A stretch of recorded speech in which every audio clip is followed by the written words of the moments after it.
जो जय श्री राम का नारा है, जय भीम का नारा है, ये दोनों साथ साथ चल सकते हैं, इसमें कोई तालमेल है क्या?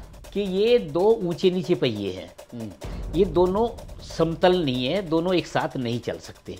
एक ताने की तरह रोहिणी को दे रहे हैं कि आप कैसे अम्बेडकरवादी हैं, आप कैसे जय श्री राम बोल सकती हैं, जय भीम और जय श्री राम का कोई मेल नहीं है। जब आप सोशल मीडिया पे इस तरीके से दो गुटों में बंटते हैं तो आपकी जो एकता की जो छवि एक बनी हुई है इतने सालों की कोशिश के बाद, उस पर बहुत बड़ी दरार आती है। जब हम जय भीम सुनते हैं तो हम ऊर्जा आती है हमारे अंदर, एक समानता का विश्वास आता है कि इससे हमारा जीवन बेहतर हुआ है ना। लेकिन जब आप जय श्री राम सुनते हैं तो आपको रामायण याद आएगी, रामायण में शंभुक वध याद आएगा, रामायण में किस तरीके से मंथरा का जो चित्रण किया गया है वो आएगा।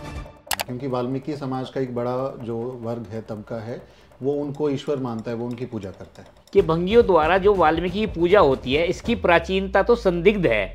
तो कहने का मतलब ये है कि भाई जब वो संदिग्ध ही है, वाल्मीकि ही संदिग्ध है, हिंदू धर्म की संख्या को बढ़ाने के लिए, इनको रोकने के लिए वाल्मीकि प्रकाश नाम की एक छोटी सी किताब दे दी। जैसे चमार के पास रैदास है, इनके पास कुछ था नहीं, इसलिए इनको कुछ पकड़ाने के लिए इनको एक झंडा, एक डंडा पकड़ा दिया कि आपका तो ये है यार, आप भी ऐसे नहीं हो कि आपका कुछ है नहीं। और वाल्मीकि का किरदार क्या वाकई में है, सच है, या थोपा गया जैसा कि रमेश बंगी का? देखिए, डेफिनेटली थोपा तो गया है। भगवान दास भी कहते हैं इस पे कि ये जो पूरी ये वाल्मीकिकरण की जो थ्योरी है, ये हमें इसके ट्रेस मिलते हैं 1920s के आसपास, 1920 के आसपास मिलते हैं। तो क्या वाल्मीकि एक तरीके का कहें कि थोड़ा अच्छा फील कराने के लिए फील गुड शब्द है, इसलिए ज़्यादा लोग इसको अपना रहे हैं, या फिर ये वाकई में हिंदूकरण का ही एक प्रोजेक्ट है? मान लो अगर आप उन्हें समझाएंगे या कोई और उन्हें समझाएगा तो उनको हो सकता है वो चीज़ समझ में नहीं आए। मैं इसलिए भी वाल्मीकि लगाता हूँ क्योंकि एक स्टीरियोटाइपिंग है कि वो दोनों पक्ष में है ना। ये दो गुट जिसकी हम बात कर रहे हैं वो दोनों पक्ष में है कि वाल्मीकि अगर कोई लगा रहा है तो वो वाल्मीकि को ही मानता होगा, वो तो कट्टर हिंदू होगा, राम वाला होगा। लेकिन एक अगर मैं वाल्मीकि लगा रहा हूँ तो मैं अंबेडकर को मानता हूँ, मैं पढ़ाई लिखाई में विश्वास रखता हूँ। संत रविदास ने जब लिखना शुरू किया, बोलना शुरू किया, तो उन्होंने अपनी पीड़ा को बताया। तो इस तरह की एक एंटी कास्ट आवाज़ है, जाति विरोध है उसमें लेखन में। ये लेखन में हमको वाल्मीकि के ऐसा क्यों नहीं लगता जब उन्होंने रामायण लिखा है? क्योंकि वो जात के थे ही नहीं, सिंपल सी बात है। अगर होते तो वो लिखते।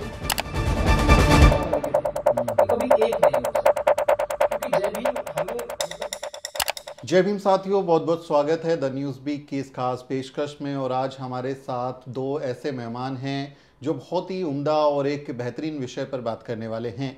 क्या महर्षि वाल्मीकि को वाल्मीकि समाज, भंगी समाज के लोगों को पूजना चाहिए? क्या उनकी लिखी रामायण को भी एक प्रेरणा ग्रंथ मानना चाहिए? और क्या जय भीम और जय श्री राम का नारा एक साथ लगाया जा सकता है? ये सवाल इसलिए पूछ रहे हैं क्योंकि एक वाल्मीकि समाज की बेटी है रोहिणी घावरी, जो कि स्विट्जरलैंड में पीएचडी कर रही हैं, और उन्होंने हाल ही में यूनाइटेड नेशंस में एक भाषण दिया जिसमें उन्होंने राम मंदिर की बड़ाई की और जय श्री राम का नारा लगाया। जिसके बाद से ये एक बहस सोशल मीडिया पर छिड़ गई कि क्या जो अम्बेडकरवादी समाज के लोग हैं, क्या वो जय श्री राम का नारा भी लगा सकते हैं, और महर्षि वाल्मीकि को किस तरह से देखा जाना चाहिए। इस बहुत ही मौजू विषय पर और बहुत ज़रूरी विषय पर बातचीत करने के लिए हमारे साथ दो खास मेहमान हैं। मैं आपका तारुफ उनसे करा देता हूं। हमारे साथ में जो हैं रमेश भंगी जी हैं, जो कि एक जाने माने वकील हैं, कवि हैं, सामाजिक कार्यकर्ता हैं, और जो भंगी जाति से आने के बाद इन्होंने अपनी एक जो यात्रा तय की है वो अपने आप में एक प्रेरणा है। तो कई परिचय हैं, आज बहुत सारी किताब लेकर आए हैं, आप देख रहे होंगे, और रेफरेंस के साथ बहुत सारी ज़रूरी बात होने वाली है। तो आपका बहुत बहुत स्वागत है। साथ ही मेरे साथ साहिल वाल्मीकि हैं, जो कि दलित डेस्क और द वॉइस मीडिया के अभी फाउंडिंग एडिटर हैं, और उसमें एक पत्रकार के तौर पर बहुजन समाज की, दलित समाज की खबरों को देश दुनिया के सामने ला रहे हैं। दोनों ही हमारे गेस्ट जो हैं वो वाल्मीकि जाति से आते हैं, और ये खासकर हम लोगों ने इसलिए पैनल को चुना है ताकि हम एक समझ को, एक अपनी सोच को विकसित कर सकें कि इस पूरे विषय पर समाज क्या सोचता है। हमारी बात हम खुद करें और उसी समुदाय के, समाज के लोग करें, जिससे एक कंसेंसस बन सके, जिससे लोगों में एक समझ विकसित हो सके। तो मैं शुरुआत करता हूं इस बातचीत की रमेश भंगी साहब, आपने भी सोशल मीडिया पर देखा होगा, इस समय काफ़ी विवाद चल रहा है कि जय श्री राम और जय भीम का नारा साथ साथ लगाना चाहिए। और जो हमारी बेटी है रोहिणी घावरी, क्योंकि वो समाज से ही हैं, तो वो कह रही है कि मैं वाल्मीकि समाज से हूँ इसलिए मुझे टारगेट किया जा रहा है। तो इस डिबेट को आप कैसे देख रहे हैं कि क्या जो जय श्री राम का नारा है, जय भीम का नारा है, ये दोनों साथ साथ चल सकते हैं, इसमें कोई तालमेल है क्या? देखिए, ये तो आस्था का प्रश्न है। हमारा संविधान अनुमति देता है कि कोई अपनी आस्था रख सकता है और उसे अधिकार है, तो उसने उसे अधिकार है कि अपनी आस्था के अनुसार वो जय श्री राम का नारा लगा सकती है। ये उसकी स्वतंत्रता है, उसका व्यक्तिगत मामला है। लेकिन जहाँ तक जय भीम और जय वाल्मीकि का एक साथ है, तो मैं ये समझता हूँ कि ये दो ऊंचे नीचे पहिए हैं। ये दोनों समतल नहीं है, दोनों एक साथ नहीं चल सकते। एक पूरा अंधविश्वास है, एक पूरा ज्ञान विज्ञान पे आधारित ब्रेन की बात करता है, दिमाग की बात करता है। तो ये दोनों एक साथ कैसे हो सकते हैं कि आदमी एक तरफ अंधविश्वासी बना रहे, एक तरफ वैज्ञानिक भी बना रहे? तो ये संभव नहीं है। तो जय भीम और जय वाल्मीकि का नारा मैंने देखा है, कई जगह फोटो देखी जा रही है आजकल। तो उन लोगों का ये कहना है कि धीमे धीमे हम इसे ना रिप्लेस कर लेंगे, प्रयास कर रहे हैं। तो हो सकता है उनकी बात में दम हो, क्योंकि बचपन में हम भी उसी माहौल में पले बढ़े हैं। हम भी जय श्री राम, हम भी रामलीला में नाटक भी करते थे, लव कुश का रोल भी करते थे, सब कुछ करते। लेकिन जैसे जैसे हम लोग बाबा साहब के संपर्क में आए और उनकी प्रेरणा से हमने ज़्यादा अध्ययन करना शुरू किया, तो वो धीरे धीरे निकल गया। तो ये मुझे लगता है कि अभी ये वाल्मीकि समाज की तो अभी एक शैशव अवस्था है, वास्तव में देखा जाए। अभी चिंतन करेंगे, अभी तो जस्ट एक बहुत पहली शुरुआत है। तो उनसे ज़्यादा अपेक्षाएं करना कि एक व्यक्ति हमारे अनुरूप व्यवहार करे और जो हम सोच रहे हैं वो बाबा साहब को भी उसी ढंग से अपनाए, ये वाल्मीकि का उसी ढंग से तिरस्कार करे, तो ये तो हम दूसरे से अपेक्षा इस तरह से नहीं कर सकते। ये जब उसका खुद ब खुद उसमें चिंतन चलेगा, ये चिंतन मनन जो ब्रेन जो सबकॉन्शियस कॉन्शियस में जो प्रक्रिया चलती है जी, तो उसमें मुझे लगता है कि वो रिप्लेस हो जाएगा। वक्त लगेगा तो। वक्त लगेगा। मेरे नाम के साथ भी जैसे वाल्मीकि लगा हुआ था, हम ये तो नेचुरली है। तो ये स्लो प्रोसेस में मुझे लगता है कि ये हो जाएगा। साहिल, वो जैसे ये डिबेट आपने सोशल मीडिया पर देखी, और चूंकि वाल्मीकि कम्युनिटी के लोग तमाम जो हैं रोहिणी को समर्थन दे रहे हैं, और जो दूसरे समाज के लोग हैं वो कहीं ना कहीं एक ताने की तरह रोहिणी को दे रहे हैं कि आप कैसे अम्बेडकरवादी हैं, आप कैसे जय श्री राम बोल सकती हैं, जय भीम और जय श्री राम का कोई मेल नहीं है। तो ये जब विवाद आपने देखा, बहस देखी, तो क्या जहन में आ रहा था, क्या प्रतिक्रिया है आपकी? देखिए सुमित, जहन में तो बहुत सारी चीज़ें चल रही थी। सबसे पहली तो बात तो ये है कि जब आप सोशल मीडिया पे इस तरीके से दो गुटों में बंटते हैं, तो आपकी जो एकता की जो छवि एक बनी हुई है इतने सालों की कोशिश के बाद, उस पर बहुत बड़ी दरार आती है। सबसे पहली चीज़ कि जब जो आप इतने सालों की मेहनत जो आपने एकता की कोशिश करी और जो बहुत हद तक हुई भी, मतलब एक एकता बनी, वो चाहे सोशल मीडिया पर हो। और अब इसमें आप क्या देखेंगे कि तीसरा, अब इसमें पहलू ये आ गया है, इन दो गुटों के बाद तीसरा गुट ऐसा आ गया जो कि उन्हें पुश कर रहा है, उन्हें उंगली आपस में लड़ा रहा है। ये जो डिवाइड एंड रूल का जो कॉन्सेप्ट है वो चल रहा है अभी। तो वो पीछे से जो है वो उंगली लगा रहे हैं कि आप करिए इस तरीके से। सबसे पहली चीज़ तो ये है कि ये बहुत दुखद है कि इस तरीके की गुटबाजी जो चल रही है। और दूसरी चीज़ ये है कि जैसा रमेश सर ने कहा कि ये रोहिणी जी की व्यक्तिगत वो हो सकता है कि वो अब किसी भी धर्म में, किसी भी उसमें आस्था रख सकती है, किसी भी भगवान में, वो उनका व्यक्तिगत मामला है और संविधान उनको आज़ादी देता है कि आप मानिए जी। लेकिन जब आप एक कम्युनिटी को रिप्रेजेंट करके वहाँ पे गए, आप, क्योंकि लोग आपको जो यहाँ पर हैं वो ऐसे देख रहे हैं ना कि एक वाल्मीकि समाज, हम में से ही कोई एक हमारी बेटी बहन निकल के वहाँ पर इतने बड़े अंतर्राष्ट्रीय पटल पे जाके बोल रही है, तो गर्व की बात है, बहुत गर्व की बात है। तो जब आप ऐसे पटल पे जाके ये सारी बातें करते हैं, तो पहली चीज़ तो ये है कि जब आप देखिए कि प्रधानमंत्री जाते हैं बाहर कहीं भी जाते तो बोलते हैं कि हम बुद्ध की धरती से, बुद्ध की भूमि से आए, बुद्ध की धरती से हम आए। और जब आप ऐसे समाज से आके आप बोलते हैं कि जब आप इतने बड़े पटल पे बोलते हैं जय श्री राम, तो ये अपने आप में दुखद है। हो सकता है आपकी व्यक्तिगत आस्था उसमें हो सकती है, लेकिन अब जब जय श्री राम और जय भीम का, पहली चीज तो इसमें कोई समानता नहीं है, कोई इसमें कंपैरिजन नहीं है, कॉमन उस पे नहीं है, ये कॉमन लैंड पे नहीं है। एक, जैसे सर ने कहा कि एक इधर है और एक इधर है, ये कभी एक नहीं हो सकता, क्योंकि जय भीम हमें, मतलब बाबा साहब अम्बेडकर ने हमें समानता, मैत्री सिखाई है। और एक ये जो नारा है जय श्री राम का, वो जब अगर हम सुनते हैं, हमारी इतने सालों की जो कंडीशनिंग है ना, जब हम जय भीम सुनते हैं तो हम ऊर्जा आती है हमारे अंदर, एक समानता का विश्वास आता है कि इससे हमारा जीवन बेहतर हुआ है ना। लेकिन जब आप जय श्री राम सुनते हैं तो आपको रामायण याद आएगी, रामायण में शंभुक वध याद आएगा, रामायण में किस तरीके से मंथरा का जो चित्रण किया गया है वो आएगा। तो ये सारी चीज़ें मतलब कभी एक साथ नहीं आ सकती, जय भीम और जय श्री राम का कोई एक साथ आप नहीं बोल सकते।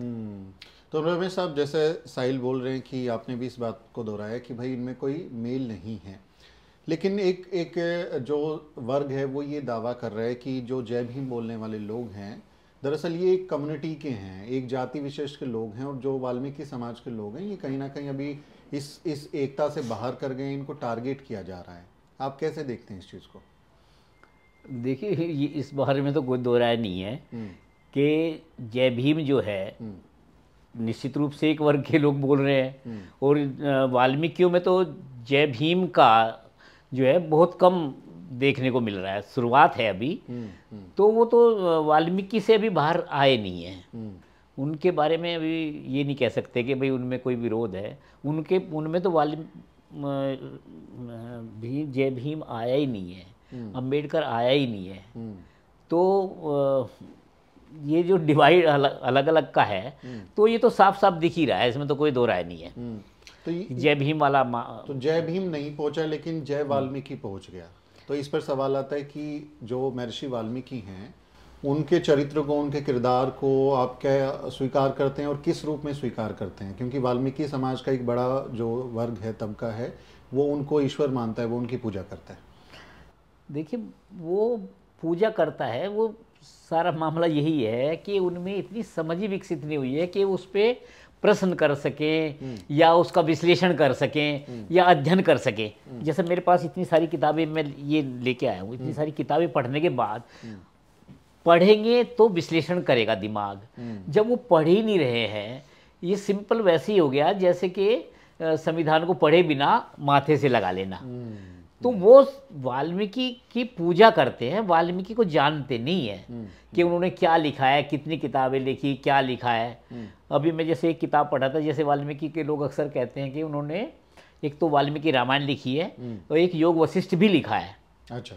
लेकिन ये जो किताब है, ये वाली किताब जो एक शोध पत्र है, को नाम भी बताएं और दिखा भी दें ताकि उनको रेफरेंस के साथ। हाँ, ये है, ये मंजुला सहदेव की एक किताब है। ये इन्होंने इसमें अध्ययन किया है। उन्होंने बताया है कि ये उन्होंने तो वाल्मीकि योग वशिष्ठ लिखा ही नहीं है। तो ऐसी बहुत सी बातें हैं, वो सिर्फ ये सोचते हैं कि हम किसी चीज़ को अपनाने से और हमें लगेगा, अपने आप को गौरवान्वित महसूस करने का एक तरीका है।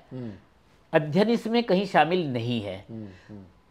तो वाल्मीकि का तो देखिए, अब ये जैसे इन्होंने एक किताब लिखी है राम कथा, फादर कामिल बुल्के ने। अब इनके ये पेज नंबर है 34 पेज लिखा है इन्होंने कि भंगियों द्वारा जो वाल्मीकि की पूजा होती है, इसकी प्राचीनता तो संदिग्ध है। तो कहने का मतलब ये है कि भाई जब उसको संदिग्ध ही है, वाल्मीकि ही संदिग्ध है। और ये 300 रामायण हैं, इसमें बताया है कि इतने वाल्मीकि हुए हैं कि कौन कौन से वाल्मीकि, आप कौन से वाल्मीकि को मानते हो? रामायणों की 300 रामायण ये हैं, तेलुगु रामायण और असम ये मेरे पास हैं। तो मैं कह रहा हूँ कि आप ये कौन से वाल्मीकि को मानते हैं? अब असल में क्या है ना, वाल्मीकि ही संदिग्ध है, तो फिर आपका मान्यता भी संदिग्ध हो गई। तो मुझे लगता है कि धीमे धीमे करके जैसे जैसे अध्ययन करेंगे, पढ़ेंगे, तो हो सकता है कि आगे चल के उन्हें लगे कि भाई हम तो बस खामखाई मान रहे थे, तो हो सकता है इनका मोह भंग हो सकता है, मुझे लगता है मोह भंग हो जाएगा। भंगी समाज के कई सारे बुद्धिजीवी भी हुए, जैसे भगवान दास हुए, प्रोफेसर श्यामलाल हुए, उन लोगों ने तर्क दिए कि वाल्मीकि दरअसल एक ऐसा किरदार है जिसको थोपा गया है वाल्मीकि समाज पे, और ये कोई इनके मूल देवता नहीं है या मूल कोई इनके पूर्वज नहीं है। आप इस डिबेट को कैसे देखते हैं? क्या वाल्मीकि ब्राह्मण थे या फिर वो वाल्मीकि यानी भंगी समाज के थे? बिल्कुल, इसमें तो कोई दो राय नहीं है कि वाल्मीकि जो थे वो तो ये साहित्य अकादमी ने छापी है किताब, ये वाल्मीकि, और इसमें साफ साफ लिखा है कि वो प्रचेता के पुत्र थे। ये किताब मैंने लगाया है, ये इसमें लिखा है कि वो प्रचेता के 10वें पुत्र थे। तो भाई वो तो पहले से ही है। असल में ये जानबूझ के अपने आप को, वाल्मीकि समाज जो है जानबूझ के अपने आप को ये ओढ़ने की कोशिश कर रहा है, अपने ऊपर लपेटने की कोशिश कर रहा है कि भाई हम इसको हमसे छिन ना जाए। उन्हें दूसरा कुछ ऐसा नहीं लग रहा कि इसको रिप्लेस किस चीज़ से करें। प्रॉब्लम यहाँ है कि हम रिप्लेस किससे करें। अभी एक प्रोग्राम हुआ था सुरजीत भवन में, बॉम्बे के एक 80 ईयर्स के मुझे एक पेंटर मिले, उनका नाम कपूर पेंटर था। अच्छे पेंटर हैं वो वाकई। हाँ, उनका बड़ी बड़ी पेंटिंग बनाते हैं, लाखों रुपए की पेंटिंग बनाते हैं। उनका एक फ्रेंड था जो उसी समय अमिचंद शर्मा के टाइम का था। उन्होंने मुझे बताया कि उन्होंने इनको थोपा गया था।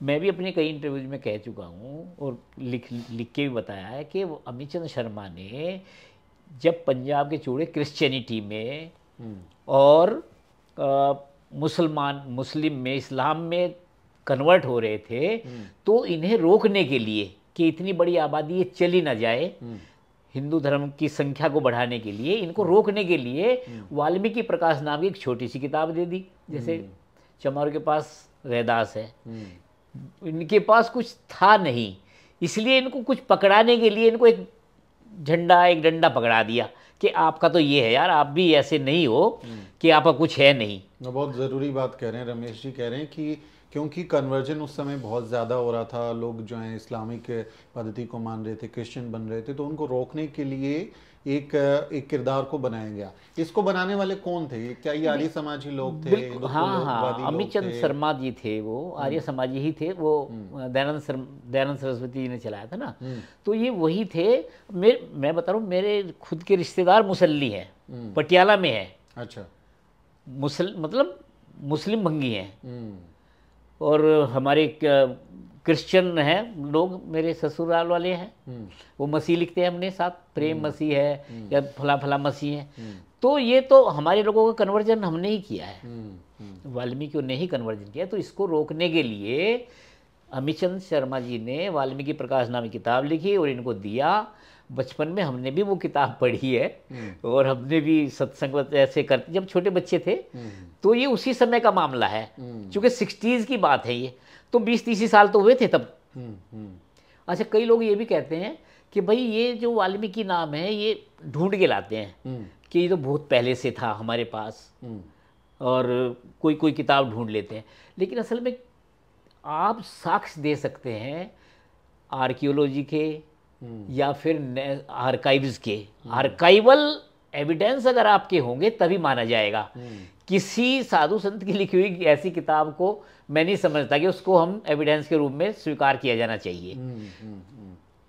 उन ऐसे शास्त्रों में जिनको ये एविडेंस मानते हैं, उनकी ग्रामर भी नहीं है वो, तो फिर जब उनकी ग्रामेटिकली उनमें इस तरह का मैटर है, तो भाई हम उन्हें साक्ष्य के तौर पे कैसे स्वीकार करें।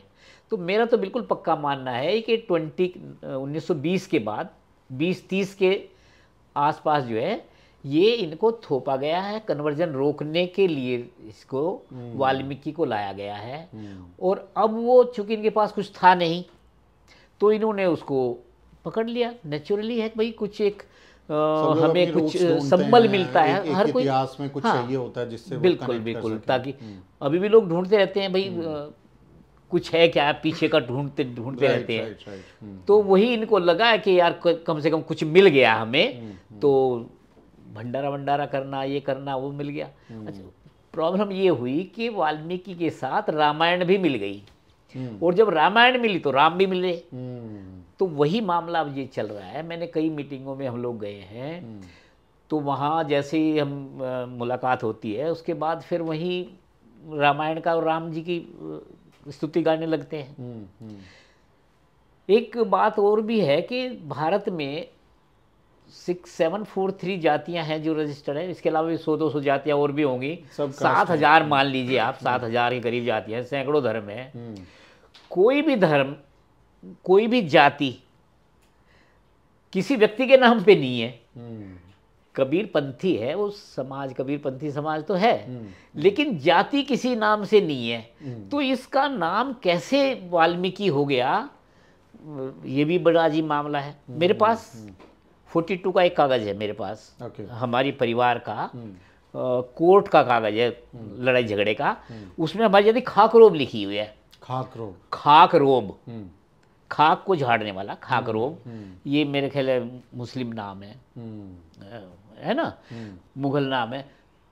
तो ये समझिए कि वो 42 की बात है, तब वो खाकरोब था। उसके थोड़े दिन बाद जो है, वैसे तो उत्तर प्रदेश में हम लोग, उत्तर प्रदेश, पश्चिम उत्तर प्रदेश, पंजाब, हरियाणा में चूड़ा शब्द चलता है। हमारे गांव में भी चूड़ा ही बोलते हैं। और ओम प्रकाश वाल्मीकि जी ने भी जो लिखा वो चूड़ा ही शब्द लिखा हुआ है, ठीक है ना। तो वो जो चूड़ा शब्द था, तो ये जो उन्होंने क्या किया, जैसे फिर वो खाकरोब था, अब चूड़ा, फिर चूड़ा तो चल ही रहा था। तो ये वाल्मीकि जो है ये 40-50 के भी बाद आया है, 50 के आसपास आया है। मेरा सर्टिफिकेट भी वाल्मीकि के नाम से ही बना हुआ है। मुझे भी कई लोग कहते हैं, जैसे मैं वाल्मीकि पूजा पाठ का विरोध करता हूँ। अच्छा। तो मुझे कहते हैं तो आपका तो सर्टिफिकेट तो वाल्मीकि से बना हुआ है। तो इस तरह का विरोध करना ये बहुत तुच्छ दर्जे का विरोध है वास्तव में देखा जाए। नामकरण से क्या होता है, मेरा नाम रमेश है, उसका संधि विच्छेद रमा जमेश बनता है, संस्कृत से बनता है, तो क्या मैं इस नाम को भी छोड़ दूं? तो कई चीज़ें ऐसी हैं कि हमें इन चीज़ों पे ना, जब तक हमें गहन अध्ययन नहीं किया जाएगा, तब तक कोई एक अच्छी बात हम सोसाइटी में ला नहीं सकते, और एक समझ नहीं बन पाती है। बिल्कुल। भगवान दास जी के बाद तो मेरे ख्याल कोई अध्ययन का कोई परंपरा पैदा नहीं हुई इस तरह की। तो सिर्फ ओम प्रकाश वाल्मीकि जी आत्मकथा और झूठन और 1-2 कहानी संग्रह हैं। मतलब इस तरह का चिंतन परक लेखन, निबंधात्मक लेखन या अनुसंधान परक लेखन नहीं हुआ है। तो ये तो एक जनरेशन थोड़ा हमसे पहले की जनरेशन है, वो ऐसा कह रही है। आप साहिल एक नई जनरेशन के लोग हैं, युवा पीढ़ी के व्यक्ति हैं, और आपने तो नाम में भी साहिल वाल्मीकि लगाया है। तो यही सवाल अगर मैं आपसे पूछूं कि क्या आप वाल्मीकि के किरदार को एक्सेप्ट करते हैं, किस रूप में करते हैं, जो रमेश भंगी जो तर्क दे रहे थे, इस पर आपकी क्या समझ है, क्या राय है आपकी? कि क्या मैं वाल्मीकि के किरदार को एक्सेप्ट करता हूँ? हाँ, और वाल्मीकि का किरदार क्या वाकई में है, सच है, या थोपा गया जैसा कि रमेश भंगी का कहना है? देखिए, डेफिनेटली थोपा तो गया है। और इसको अगर हम ट्रेस करते हैं तो भगवान दास भी कहते हैं इस पे कि ये जो पूरी ये वाल्मीकिकरण की जो थ्योरी है, ये हमें इसके ट्रेस मिलते हैं 1920s के आसपास, 1920 के आसपास मिलते हैं। अगर हम देखें ये अगर सेंसस में देखेंगे हम, तो हमें उस टाइम पे वाल्मीकि जाति कहीं लिखी हुई नहीं मिलती है। और उस टाइम पे ये जो लोग हैं जो आज के दौर में वाल्मीकि कहे जा रहे हैं, ये उस टाइम पे लाल बेगी को मानने वाले, लाल बेगी के फॉलोअर्स आप कह लीजिए या उनके अनुयायी कह लीजिए, तो लाल बेग को अपने गुरु मानते थे। और भगवान दास कहते हैं कि लाल बेग जो एक ये पूरा ये जो गुरु इनके हैं लाल बेगियों के, वो मतलब उनको एक बौद्ध भिक्षु कहा जा सकता है।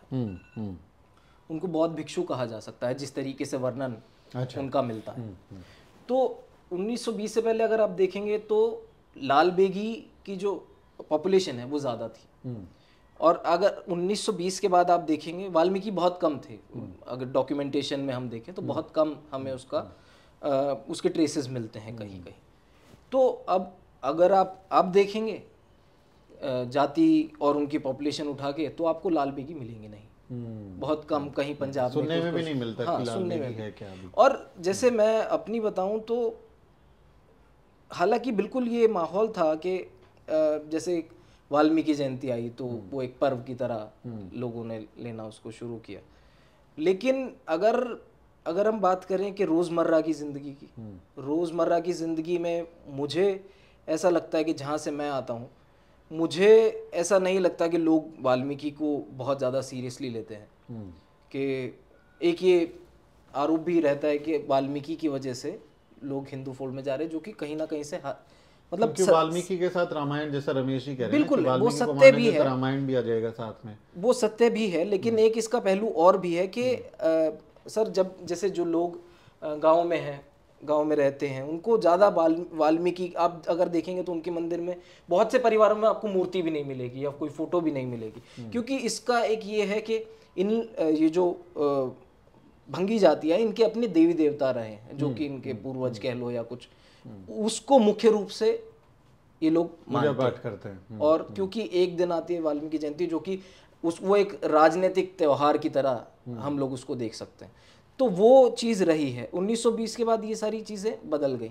और फैक्टर ये भी रहा, भगवान दास लिखते हैं ये चीज़, कि क्योंकि ये लोग कन्वर्ट कर रहे थे, क्रिश्चियनिटी में भी जा रहे थे, और क्योंकि उस टाइम पे जो बाबा साहब का मूवमेंट है उसके तरफ भी लोग जा रहे थे, तो जो हिंदू फोल्ड था उसको ये लगा कि हाँ ये लोग अगर यहाँ से निकल गए तो पहली चीज़ ये कि हिंदू माइनॉरिटी बन जाएंगे। दूसरी चीज़ ये है कि ये जो काम फोर्स्ड लेबर है, ये जो वो उसको वो निकल जाएंगे तो हमारे पास क्या बचेगा, कौन करेगा उसका, कौन करेगा। फिर अगर ये पढ़ लिख जाएंगे तो इस गंदगी भरी काम को जो थोपा गया है उनके ऊपर, तो वो नहीं बचेगा। तो बाकी रोज़मर्रा की ज़िंदगी में मुझे नहीं लगता कि लोग उतना महत्व देते हैं या उसको जानते हैं। कुछ एक आध लोग हैं जो इसका पॉलिटिसाइजेशन जो है वो उनके दिमाग में। हाल के दिनों में जैसे हम देखते हैं साहिल, ये महर्षि वाल्मीकि के मंदिरों की बात हो या उनकी जयंती पर बड़े कार्यक्रमों की बात हो या अपने नाम के साथ जोड़ने की बात हो, एक राइज तो हम देखते हैं, पिछले दिनों हम देखते हैं कि एक राइज हुआ है, तो इसको आप किस नज़रिए से देख रहे हैं? बिल्कुल, ये राइज तो हुआ है और ये पोस्ट 1920s बढ़ा ही है, ऊपर ही गया है, वो नीचे तो नहीं आया, नो डाउट बड़ा है। और ये देखिए वाल्मीकिकरण जो है वो हिंदूकरण ही है, उसको आप अलग नहीं कर सकते। तो वो हिंदू फोल्ड में उनको डालने की कोशिश है। ताकि साफ सीधी इसका अगर आप देखें तो एक रीज़न इसका ये है कि ये जो निकल के ना आए, शिक्षा का दर जो है वो ऐसे ही रहे। और जो काम, जैसे समझिए कि अगर कोई भंगी समाज से कोई पढ़ गया है ना, एजुकेशन उसने ली, शिक्षा का दर अच्छा हुआ, तो हो सकता है अगली पीढ़ी उसको जो उनकी आए वो और पढ़ाए उनको। उसमें से कोई रमेश भंगी निकल के आए, उसमें से कोई साहिल वाल्मीकि निकल के आए, उसमें से कोई और पढ़े तो और ऊपर तक गए, उसमें से कोई भगवान दास निकले जो अपनी थ्योरीज दे, रिसर्च करे, लेखन दे, साहित्य दे हमें, ओम प्रकाश वाल्मीकि। तो ये सब जब निकलेंगे तो फिर उनकी ये वाली जो फिक्शनल एक जो गॉड बनाया गया है और उसकी तरफ से वो हटेंगे, और वाल्मीकि की तरफ से हटेंगे तो जाहिर सी बात है कि राम और रामायण हटेंगी। तो वो फिर इसी चीज़ में, इसी गंदगी भरे और जलालत भरे काम में वो रहेंगे, और फिर मतलब ऐसे ही चलता रहेगा जैसा चल रहा है। लोग अपने हक अधिकार के लिए बात नहीं करेंगे, शिक्षा के लिए बात नहीं करेंगे, शिक्षा के लिए बात। तो वर्ण व्यवस्था और ये जो जाति व्यवस्था है, इसको मेंटेन करने के लिए ये सारी पूरी साजिश एक हम इसको कह सकते हैं कि पूरी कॉन्स्पिरेसी है कि इस तरह से समाज को बनाया जा सके। तो जैसे साहिल कह रहे हैं रमेश जी कि ये एक साजिश हुई कि वाल्मीकि का किरदार लेके आए और फिर इस समाज को उन्हीं धंधों में उलझाए रखो, उसी में धर्म कर्म में लगाए रखो, पढ़ने लिखने मत दो, आगे मत बढ़ने दो। इस पूरी डिबेट को अगर हम महर्षि वाल्मीकि वर्सेस डॉक्टर अम्बेडकर करके देखें कि एक तरफ डॉक्टर अम्बेडकर की विचारधारा, उनकी पढ़ाई लिखाई की तरफ जाने का, वो कहते हैं शिक्षित बनो, संघर्ष करो और संगठित रहो, वो नारा देते हैं, और एक तरफ महर्षि वाल्मीकि का किरदार जो रामायण में शंभू को वध कर देता है और वो कहता है कि शूद्रों को, अतिशूद्रों को अपने जो वर्ण के जो धर्म है उसी को मानना चाहिए।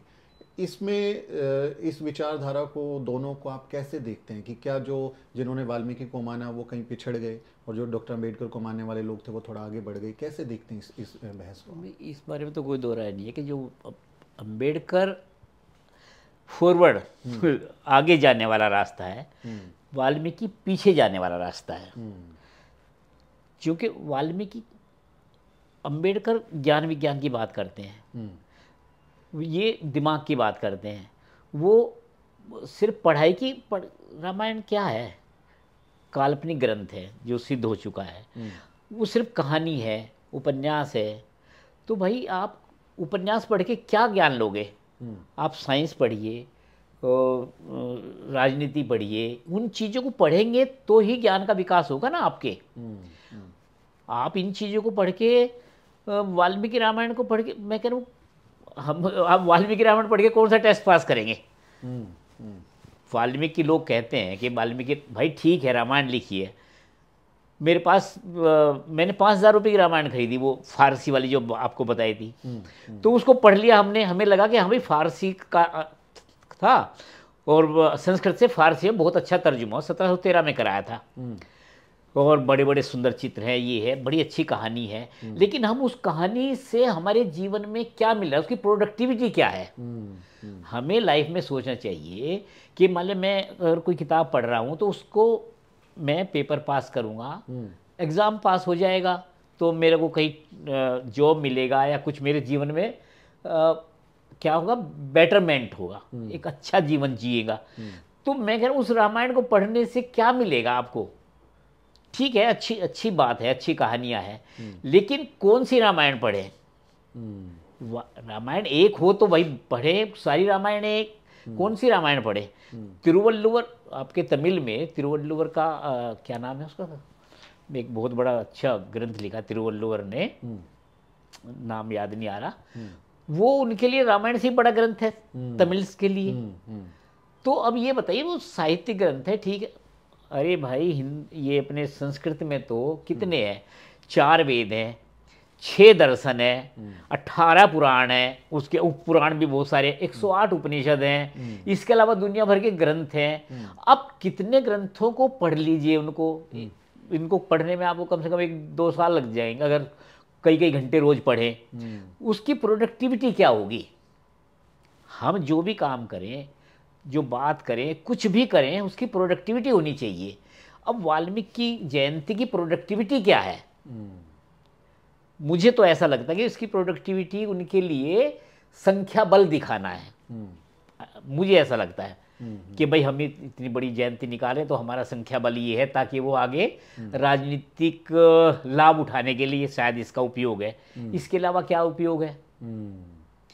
आप वाल्मीकि, हम तो ये कहते हैं आप ठीक है, आप वाल्मीकि को मानते हो ना, ठीक है, वाल्मीकि की तरफ विद्वान हो जाओ ना, पढ़ो संस्कृत, पढ़ो, ग्रंथ लिखो, आप कविताएं लिखो। वो तो आदि कवि थे, उनके मुंह से निकला सुना है कि वो मां निषाद प्रतिष्ठाम त्वम गम शाश्वती समा यत् क्रौंच मिथुना देव कम वधिकाम मोहितम, ये पहला वाक्य निकला और फिर सरस्वती फूट गई और फिर उन्होंने ग्रंथ लिख डाले। तो भाई तुम आप भी तो पढ़ लो, आपको किसने मना किया है? भाई फॉलोअर बनना तो दिल से बनो ना, सिर्फ कहने के लिए क्यों बन रहे हो? आप वाल्मीकि की तरह बनो। अच्छा, एक बात और याद आ रही है मुझे अभी, ये जो अभी बात कर रहे थे हम 1931, ये जो जाति वाला मामला है, वाल्मीकि जाति कैसे, 1931 की जे.एच. हटन की एक किताब है, जो जनगणना हुई थी ना 1931 में, जाति जनगणना, जे.एच. हटन की किताब है। उसमें मेरे पास है, मैंने पढ़ा है, पंजाब के चोड़ों ने पहली बार अपना पंथ लिखवाया था वाल्मीकि, जात नहीं, ये 1931 की बात है। अच्छा, धर्म नहीं लिखवाया था, पंथ लिखवाया था। और हमारे संविधान में भी पंथ निरपेक्ष ही लिखा हुआ है। तो ये पंथ कैसे जात में बदल गया, कब इसमें बदल गया? अच्छा, एक फायदा और भी हुआ सरकार को इसमें, लोग कहने लगे जी हमें चूड़ा मत लिखो, हमें भंगी मत लिखो, वाल्मीकि बना दो। हल्दी लगी ना फिटकरी, एक गजट में एक लाइन लिखनी थी, आज से इसको वाल्मीकि नाम से सर्टिफिकेट जारी किया जाए। सरकार तो भाई दुनिया भर के कागज निकालती है, एक लाइन उसमें एक और जोड़ देंगे। तो इसमें खुश होने की क्या बात है?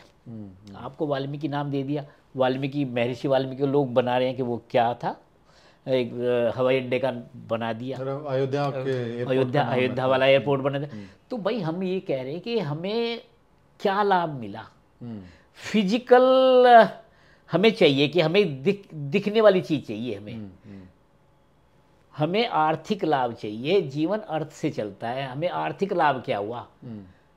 लोग मेरे ख्याल दिल्ली नगर निगम में, हम तो दिल्ली में, तो हमें तो दिल्ली का ही बारे में पता है, 50-50 की उम्र हो जाती है, 55 की उम्र में जाके पक्के होते हैं, और कई लोग तो कच्चे ही रिटायर हो जाते हैं। अब तो कॉन्ट्रेक्चुअल हो गया सब कुछ। तो कहने का मतलब ये है कि वो आप जीवन जीने के तो साधन नहीं उपलब्ध करवा रहे, हमें एक ऐसा मंत्र दे रहे हो, भाई ये लोग कान में मंत्र फूंक दिया। पुराने जमाने में होता था ना, एक ब्राह्मण मंत्र फूंकता था, कान में जाओ तुम्हारा ये गुरु मंत्र हो गया और इसको जपते रहो। ठीक है, अब भाई हमें वो मंत्र नहीं चाहिए, अभी हमें चाहिए आर्थिक साधन उपलब्ध करवाइए हमें। हम कह रहे हैं कि वाल्मीकि के मंदिर हम ही बना लेंगे, आप हमें उपलब्ध तो करवाओ। हमारे इतना सक्षम बनाने के लिए हमें इतने साधन उपलब्ध करवाइए, हम खुद ही बना लेंगे मंदिर, खुद ही हम मूर्ति भी गढ़ लेंगे। लेकिन हमें इतने धोखे में क्यों रख रहे हो कि आप वाल्मीकि नाम दे दिया? तो ये जो मनोवैज्ञानिक रूप से एक संबल दे दिया, जैसे आदमी भाग्य के भरोसे रहता है ना, ऐसी चीज हमें ये वाल्मीकि नाम की पकड़ा दी। अब हम इसका क्या करें? साहिल, ये जो लास्ट में इन्होंने बात कही कि एक संबल मिल गया, एक तरीके की पावर का एहसास होता है या सम्मान का एहसास होता है वाल्मीकि शब्द के साथ में। तो क्या ऐसा है कि अगर जैसे चूड़ा, भंगिया या इस तरह के जो मेहतर, इस तरह के शब्द इस्तेमाल होते थे, उसके साथ में एक स्टीरियोटाइपिंग जुड़ा हुआ है, एक स्टिग्मा जुड़ा हुआ है, और जब कोई व्यक्ति उसके बारे में बोलता है तो वो एहसास भी होता है। तो क्या वाल्मीकि एक तरीके का कहें कि थोड़ा अच्छा फील कराने के लिए फील गुड शब्द है, इसलिए ज़्यादा लोग इसको अपना रहे हैं, या फिर ये वाकई में हिंदूकरण का ही एक प्रोजेक्ट है? देखिए, इसमें तो कोई दो राय है ही नहीं कि अगर कोई सुनेगा कि चूड़ा, जो कि इतने सालों से उसको सिर्फ नेगेटिव कोनोटेशन से ही वो उसमें दिमाग लगाएगा कि चूड़ा तो बुरा है ना। भंगी अगर कोई सुनेगा तो वो बुरा उसको लगता है, क्योंकि इतने सालों की जो प्रताड़ना उसके दिमाग में है कि वो उससे उसको नापता है।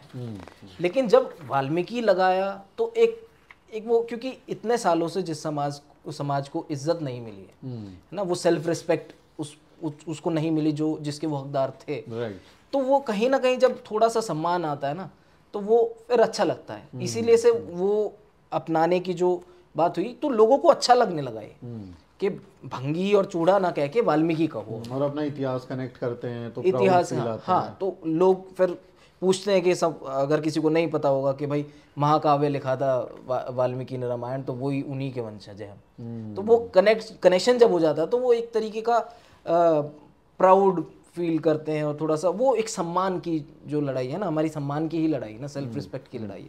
तो वो कहीं ना कहीं जब उन्हें वो मिली तो वो ये भी एक बहुत बड़ा कारण है कि ये वाल्मीकि करण जो है वो शुरू हुआ।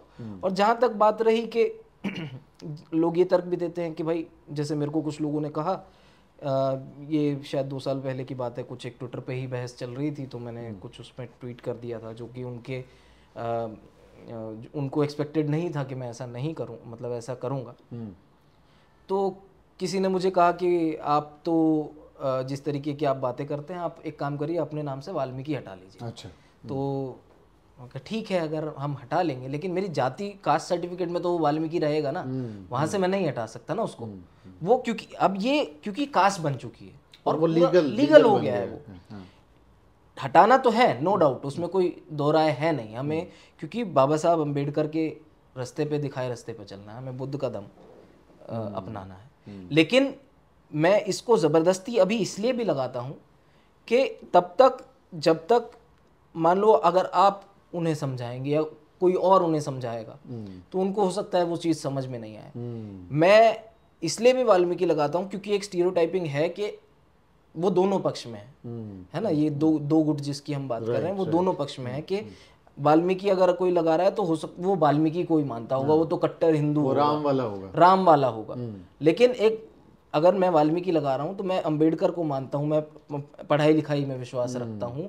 ज़रूरी नहीं है मैं हिंदू ये जो परंपराएं हैं इनको नहीं मानता, मैं बाबा साहब अंबेडकर को मानता हूँ और मैं जय भीम बोलता हूँ वाल्मीकि लगा के।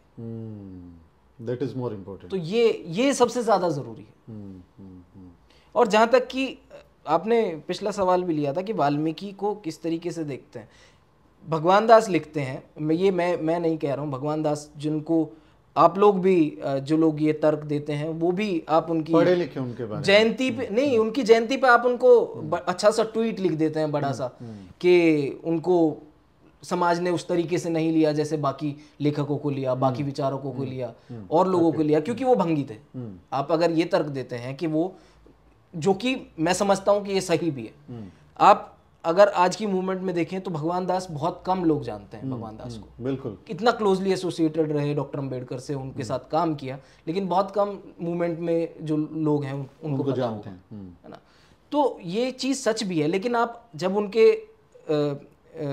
जयंती पे जब लंबा सा ट्वीट करते हैं ना, तो आप ये भी उस दिन आप कम से कम ये भी पढ़ लीजिए कि भगवान दास ने ही कहा था कि ये जो ये रामलीला होती है, रामायण होती है ना, रामायण एक्चुअली राम की लीला नहीं है, रामायण एक्चुअली में वाल्मीकि की लीला है कि उसने एक साधारण से राजा को इतना बड़ा बढ़ा चढ़ाकर पेश किया कि उसको एक भगवान के रूप में बना दिया, विष्णु का अवतार लोगों ने उसको बना दिया। वो वाल्मीकि की कलम की ताकत है। और रामायण का जो वाल्मीकि है वो ब्राह्मण प्रतीत होता है, ये भगवान दास लिखते हैं कि वो ब्राह्मण है, वो किसी भी तरीके से अछूत या ये आज का जो भंगी समाज है वो नहीं प्रतीत होता है। क्योंकि जो वाल्मीकि रामायण में उन्होंने जो वर्णन किया है, जो महिमा मंडन किया है उस व्यवस्था का, और ब्राह्मणों को जितना बहुत श्रेष्ठ और इस तरीके से दिखाया है, शंभुक वध हुआ, तो ये तो एक पहला, कोई भी आदमी वो अपने बारे में इस तरह की खराब बातें क्यों लिखेगा? दूसरी चीज, हाँ, ये जैसे कि ब्राह्मणों को तो बहुत अच्छा दिखाया वाल्मीकि रामायण में, वहीं कैकई जो है वो रानी थी, उनको बहुत अच्छा दिखाया। अब वाल्मीकि रामायण में आप पढ़ेंगे तो आप देखेंगे कि कैकई तो बहुत अच्छी थी, मतलब लेकिन बुरी कौन थी? मंथरा थी उनकी बातों में, वो जिसको शूद्र उन्होंने शूद्र अति शूद्र जो है बताया है, तो मंथरा बुरी थी, कैकई बुरी नहीं थी, वो तो सिर्फ उसका दिमाग मंथरा ने वो कर दिया था। एक शंभुक वध की जो पूरी कहानी उन्होंने बनाई कि क्यों, तो अगर वो वाल्मीकि रामायण जिन्होंने लिखी है वो वाल्मीकि अगर भंगी थे तो वो अपने ही बारे में उन्होंने अपना कोई जिक्र नहीं किया, उसमें सिर्फ राम का वर्णन है।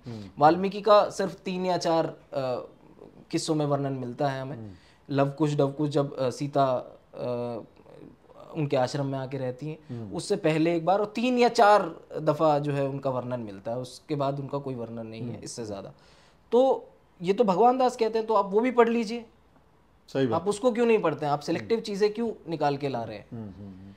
तो रमेश जी, जैसे साहिल बोल रहे हैं कि जो एक एंटी कास्ट सेंटिमेंट होता है, कि जैसे संत रविदास ने जब लिखना शुरू किया, बोलना शुरू किया, तो उन्होंने अपनी पीड़ा को बताया कि कैसे ये जाति की व्यवस्था, जात जात में जात है, जो केतन के पात रैदास मनुष्य न बन सके, जब लग जात ना जाए। उसी तरह कबीर ने जब लिखना शुरू किया तो उन्होंने भी सवाल उठाया, जो तो बामन बामनी जाया, आन बाट काहे ना आया। तो इस तरह की एक एंटी कास्ट आवाज़ है, जाति विरोध है उसमें, लेखन में। ये लेखन में हमको वाल्मीकि के ऐसा क्यों नहीं लगता, जब उन्होंने रामायण लिखा है या कोई इस तरह का ग्रंथ जिसका जिक्र किया जाता है लिखा है, उसमें अपनी जाति के साथ होने वाली पीड़ा का जिक्र वो क्यों नहीं करते? क्योंकि वो जात के थे ही नहीं। सिंपल सी बात है, अगर होते तो वो लिखते। और वो देखिए, मैं कह रहा हूँ अभी 1950, अभी हालिया तक अभी भी हमें पढ़ने का अधिकार नहीं है। आज के ज़माने, अभी 2024 चल रहा है, अभी भी इग्नोर किया जा रहा है बच्चों को। पढ़ने के मौके ख़त्म कर दिए, भी कॉन्स्टिट्यूशनल अधिकार है लेकिन वैसे इनडायरेक्टली ख़त्म कर दिए। और जब आज ही पढ़ने नहीं दे रहे, तो इनको संस्कृत में, भंगी कास्ट में या सफाई कर्मी जात में, या हमारा पूर्वज, कोई हमारा पूर्वज इतना विद्वान कैसे हो सकता है, और फिर हम, वो इतना विद्वान है तो हम इतने ऐसे कैसे हो सकते हैं? हमें जो इतना नफरत के योग्य माना गया है, हम वो ऐसे कैसे हो सकते हैं? तो मुझे तो इस कतई उसमें नहीं लगता। मैं थोड़ी सी बात वो कहना चाहता हूँ, जो अभी थोड़ी देर पहले कहा था ना कि हमने ये वाल्मीकि नाम क्यों बनाया। ये है नरक सफाई जो है, ये रिसर्च है। इसमें लिखा है बम्बई में जिंदगी भर भंगन के रूप में काम करने के बाद निवृत्त जीवन बिता रही वृद्धा पारूबाई सोलंकी से हमने उनके अनुभवों, उतार चढ़ावों के बारे में जानना चाहा। उन्हें काम के प्रति नहीं बल्कि लोगों के भंगन कहे जाने से शिकायत थी। कुल मिला के ये जो चीज़ है, हमें ये इससे ऐसा एहसास होता है कि ये बहुत ही क्या बोलते हैं, कोई ऐसा शब्द है, हमें बहुत नीचा सिद्ध करता है। इसलिए इससे बचने के लिए वाल्मीकि शब्द का यूज करते हैं। जैसे शाहिल बता रहे थे कि इसमें कहीं ना कहीं थोड़ा सा बेटर फील होता है, थोड़ा सा ऐसा लगता है। नाम जैसे नामों का सौंदर्यकरण हम कर लेते हैं, ऐसा नहीं है सिर्फ इन्होंने नहीं किया है। एक रजनीकांत शर्मा शायद उन्होंने एक किताब लिखी है ना, जाति कुछ इस तरह का एक किताब है, अवेलेबल है, नेट पे भी अवेलेबल है। वो छापी है, याद नहीं आ रहा जिसने छापी है, उसकी अपने राहुल सांकृतानी किताबें जहाँ से छपती है, वहाँ से छपी है वो किताब। और ये संस्कृति क्या बोलते हैं इसको, संस्कृतिकरण बोलते हैं ना, संस्कृताइजेशन बोलते हैं। तो ये हमारी वाल्मीकियों ने नहीं अपनाया, ये सभी ने अपनाया है। मतलब मैं ये नहीं कहता कि हम वाल्मीकियों को ये कह दें कि यार तुमने ही अपनाया है, ये सभी ने अपनाया है। और लोग ढूंढ के कुमार प्रजापति हो गए, कुमार प्रजापति, लोहार पांचाल बन गए, चमार जाटव हो गए, चमार जाटव। तो ये और जैसे अभी जैसे गुर्जर आप देखते हैं, वो मिहिर भोज को लेकर, मिहिर भोज हो गए, गुर्जर हो गए। तो ये जो समस्या है, ये लोग ढूंढते हैं। हाँ, लोग ढूंढते हैं, लेकिन वो हमें असल में क्या है, हो सकता है हमारी इंडियन साइकी यही हो इस तरह की कि हम काम करना नहीं चाहते और एक बस एक काल्पनिक चीज को पकड़ लेना चाहते कि भाई ये तो हमारी बहुत ही महान चीज थी। भाई हम लोग क्या है, हम लोग मेहनत करके, मैं तो ये कहता हूँ कि हम लोग एक नई चीज क्यों नहीं खड़ी कर देते, एक नया ऐसा विकास या ऐसी कोई चीज क्यों नहीं बना देते, ऐसी कोई प्रगतिमान चीज जिसपे आज गर्व कर सके। हम क्यों इतिहास में ढूंढते हैं, हम इतिहास आज क्यों नहीं बना रहे ताकि फ्यूचर में हमारे बच्चों को एक इतिहास क्यों नहीं पैदा करें हम अपने बच्चों के लिए। राइट। भाई खाने को नहीं मिलता। 60s के टाइम पे अकाल पड़ गया, हम लोग भूखे भी रहे हैं उस जमाने में। जिन दिनों खाने के लिए नहीं था, पढ़ने के लिए कुछ नहीं था, इतनी बुरी हालतों में थी, हम उस जमाने में अपने आदर्श ढूंढ रहे हैं फील गुड के लिए। मतलब क्या जरूरत है। लेकिन ऐसा है तो आपने फिर अपने नाम के साथ में एक चीज मैं और बता देता हूँ कि हमारे लिए जो है ना, ये बहुत ही, जैसे कि मांडू किले में भंगी दरवाजा है, ऐसे ही इसी किताब में, ये ज़्यादा पुरानी नहीं है, 70-80 के दशक में शायद लिखी गई किताब है। इसमें लिखा है अकाल के फौरन बाद हुए छूत के प्रकोप से धेड़ भंगी ही जिम्मेदार हैं। और ये रिपोर्ट है किसकी, नगर निगम की ऑथेंटिक रिपोर्ट है। ये किसी की कहानी नहीं है, रिकॉर्ड में है। ये रिकॉर्ड में government of India gazetteer Bombay presidency, अच्छा, ये उसकी रिपोर्ट है। का नगर निगम है ये काठियावाड़ का, ठीक है। इसमें लिखा है वो अकाल के लिए जिम्मेदार ठहरा। हाँ, वो कहते हैं कि यह लोगों की धारणा थी। इसके भीषण परिणामों का आभास बॉम्बे गजेटियर में दिए गए वर्णनों से भी हो जाएगा। कोट, हैजा तथा छूत की अन्य बीमारियों के प्रकोप के दौरान लोगों को तो यही संदेह होता था कि धेड़ भंगी मृत्यु देवता से जुड़े हुए हैं, इसलिए उनके बच्चों को पकड़कर माता के मंदिर में उनकी बलि चढ़ाई जाती थी। ये लिखा हुआ है। और ये गजेटियर बताइए कब, अभी हाल अंग्रेजों के टाइम का ही है। यानी मांडू किले में भी बलि वो कोई आश्चर्यजनक बात नहीं है। जब अंग्रेजों के टाइम पे बलि बच्चों की चढ़ाई जाती थी, हमारे बच्चों की, तो हमें इतना तक सताया जाता था। हम नहीं चाहते कि हमें वाल्मीकि नाम दे के आप हमारे को संतुष्ट कर दें। हम ये चाहते हैं कि हमारा, जो हमारे बुजुर्गों ने, हमारे बच्चों ने जो जिस तरह की इतनी ऐसी चीज़ें झेली हुई हैं, और ये गजेटियर में लिखा हुआ है, ये किसी रामायण किसी उसमें नहीं लिखा हुआ है, फैक्ट है ये। तो जब हमने इतनी ऐसे दशाएं झेली हैं तो भाई हमारा आर्थिक विकास करिए। आज भी देख रहे हैं हाथरस की बेटी का केस हाँ, हमने बताइए, देखा, वो जला दिया और सरकार ने खुद उसमें किया, सरकार ने किया ये अत्याचार, सरकारी तौर पे हुआ है। ये स्टेट टेररिज्म नहीं तो क्या है? ये समाज तो कर ही रहा है, स्टेट भी कर रहा है। मेरा सवाल है कि ये जो जिक्र हम कर रहे हैं साहिल से, जैसे मैं पूछ रहा था कि आप भी कह रहे हैं कि थोड़ा सा बेटर फील होता है जी जी, कि मेरे को कोई चूड़ा ना बोले, भंगी ना बोले, बट वाल्मीकि बोले या वाल्मीकि जी बोले तो थोड़ा मेरे को अच्छा लगेगा।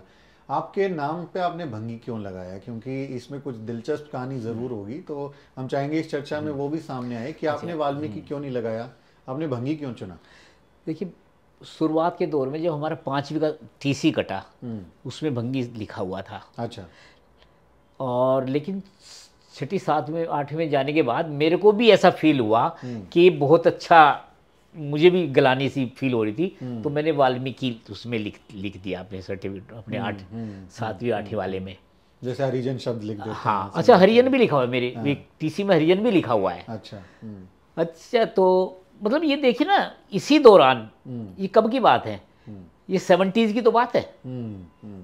71 में ही हमने 6ठी 7वीं में एडमिशन लिया, तो उसी दौरान की बात है ये। तो ये परिवर्तन इस तरह से चल रहा है, जैसे खाकरोब 40s में था, आप बता रहे थे। तो उसके बाद ये वाल्मीकि आया, उसके बाद ये चूड़ा हो गया। चूड़ा का भी सर्टिफिकेट बनता है यूपी में इसमें। हाँ, कई जातियों में लिखा जाता है। तो कहने का मतलब ये है कि अभी क्या बात कर रहे थे हम लोग?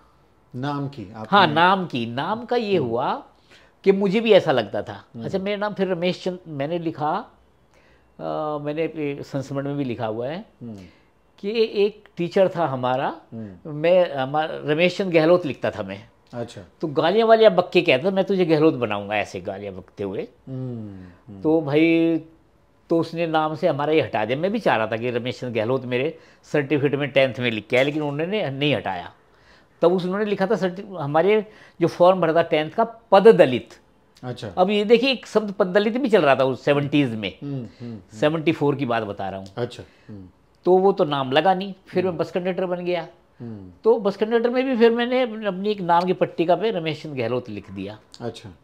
उसके काफ़ी देर के बाद फिर जो है, फिर वो गहलोत, तो मैंने ये क्यों किया, मैंने वाल्मीकि लगाया, फिर गहलोत लगा लिया।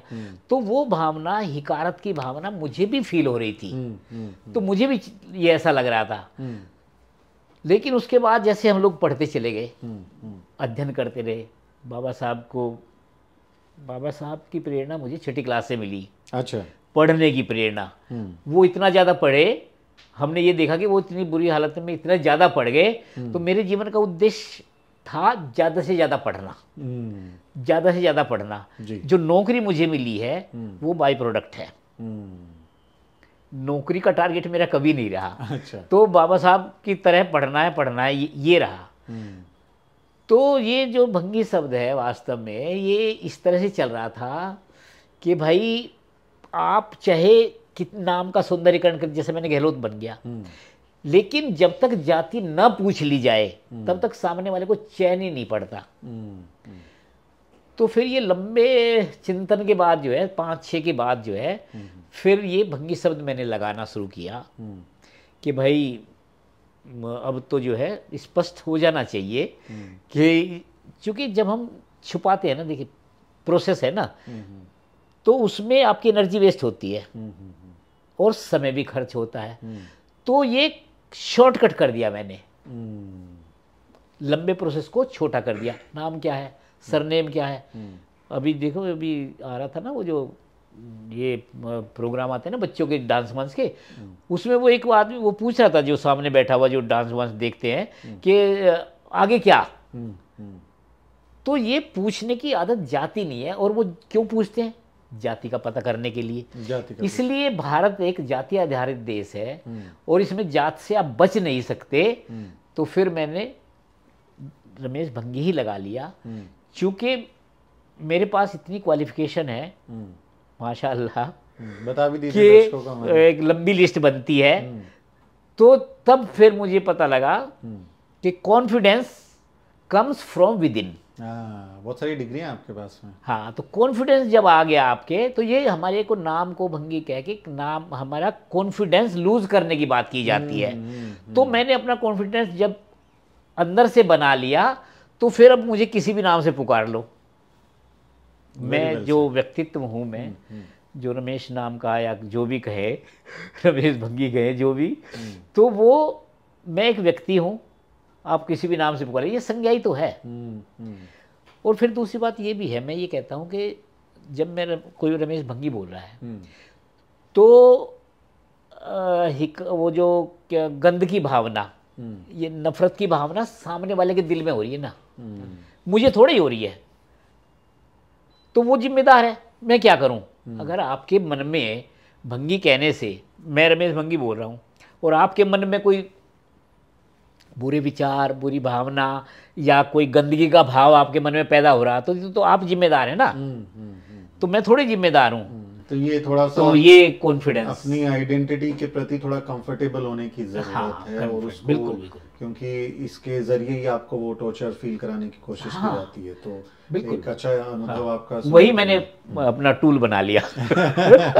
बोला हाँ मैं टूल किट नया शब्द है ना, जैसे भगवान दास लिखते हैं मैं भंगी हूँ। जी, तो बताओ क्या करोगे तुम। हाँ। तो ये एक कास्ट एसेसन का तरीका। अरे 80s की बात बता रहा हूँ, ये मैं भंगी हूँ। मैं बस कंडक्टर था, तो हमारे एक चमार थे, वो ATI, मैं कंडक्टर था। वो मुझे पहली बार जब मैंने देखा था संसद मार्ग पे, मुझे लेके गए थे वो, पता नहीं 82-83 के बाद की बात है, 90 से 80 के बीच की बात है। भगवान दास की मैं भंगी हूँ किताब रखी थी, और मेरी उस किताब को उठाने की हिम्मत नहीं हुई। ये मेरे साथ भी हुआ है। तो हम सभी लोग उसी दौर से गुजर रहे हैं। तो जो लोग ये वाल्मीकि लगा रहे हैं ना, तो ये अब क्या करें, वो जो मानसिक स्थिति से गुजर रहे हैं, ये वही जानते हैं। पीड़ा है उसमें, पीड़ा है। तो ये हम ये नहीं कहते कि कोई बात नहीं, लगाने दो। हम एकदम फोर्स कैसे करें, उसकी भी तो मानो। उन्हीं सब चीज़ों से निकल के मेरे अंदर कॉन्फिडेंस आया है। वहीं सबसे मैं गुजर चुका, वो लोग भी गुजर रहे हैं उसी से। तो ज्ञान विज्ञान का जैसे भी इसका शिक्षा का प्रचार प्रसार होगा, तो वैसे ही रहेगा, समझेंगे लोग। बिल्कुल बिल्कुल। और जैसे तथागत बुद्ध को एक बार एनलाइटनमेंट हुआ, समझ आया, ज्ञान आया, तो जब आपको ज्ञान हो जाएगा तो आप जो है बिल्कुल बुद्ध हो जाते हो। आप फिर ये भूल जाते हो कि ये सब क्या मायने रखते हैं। बिल्कुल। तो ज़रूरी बात अच्छी हो रही है। मैं आपके कुछ सवाल ले रहा हूँ क्योंकि हमारा समय आगे बढ़ रहा है, आपको कुछ जोड़ना हो तो इसको लें। साहिल, मैं आपसे जानना चाहता हूँ, क्योंकि आप एक जर्नलिस्ट के तौर पर भी काम कर रहे हैं, जो वाल्मीकि कम्युनिटी पे एक आरोप लगा दिया जाता है कि भाई ये रामायण के चक्कर में, वाल्मीकि के चक्कर में बहुत ज़्यादा हिंदू बन गए और ये आरएसएस के, बीजेपी के फुट सोल्जर बन गए। इस आरोप को आप कैसे देखते हैं? क्या ये सच आरोप है या जो ब्लेम द विक्टिम मानसिकता है वही है ये? जी बिल्कुल। इसमें सत्य जो है मैं समझता हूँ कि 20% है, और 80% जो है ये प्रोपेगेंडा भी है। वो ऐसे कि देखिए, ये फुट सोल्जर्स वाला जो टैग है ना, कि ये हर कोई अपनी सरलता के हिसाब से अपने जहाँ पर उनको वो फिट बैठता है वहाँ लगा देते हैं, है ना। और जहाँ तक, जैसे मैंने पहले भी कहा कि ये जो कुछ एक धड़ा है जो इसको वाल्मीकि जयंती हो गई और ये सब चीज़ों को बहुत